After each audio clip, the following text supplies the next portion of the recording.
पुरै बवाल रहेछ त बाटो त डेन्जर रहेछ नि त अनि कहाँ सकिन्छ त हौ सबभन्दा पछाडि भनेको मैले मात्रै होला कि चिप्लो त्यस्तै छ होइन काम गर्न गाह्रो छ गाई मलाई चाहिँ साह्रै गाह्रो काम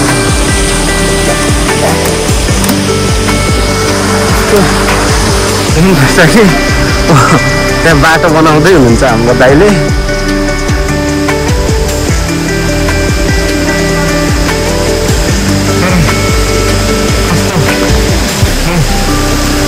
माछा हुन्छ होला माछा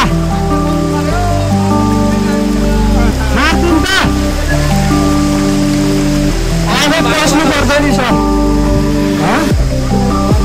बस्नुपर्छ त भित्र पुरै तरिकाले अनि खानुपर्छ माछा क्ल्याम लगाएर गाइस यस्तो बिजोक रमाइलो छ कि अब के भने बिजोक भन्नु साह्रै बिजोक छ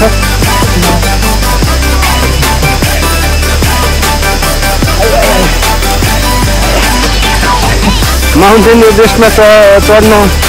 पनि यत्तिकै गाह्रो हुन्छ होला यो पनि डेन्जरै हो नि त ठ्याक्क बवाल छ है गाईहरू झर्दा चाहिँ हामी गाडी छ गाई अनि यति दुःख गरेर आएको हामी यो झर्ना हेर्न अब के भन्नु दोकानलाई भनेर साथी छैन हेर्न आउनु खानुको मजा आउँछ खामबारीबाट नजिकै हो गाई धेरै टाढा छैन खामबारीबाट लगभग तपाईँको डेढ 2 घन्टा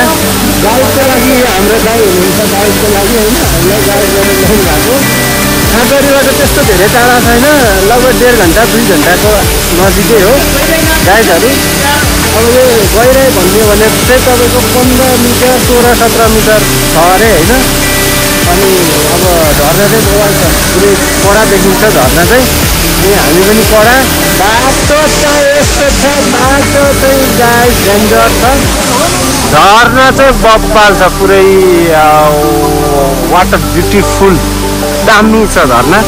हाम्रो टोलीहरू हेर्दैछ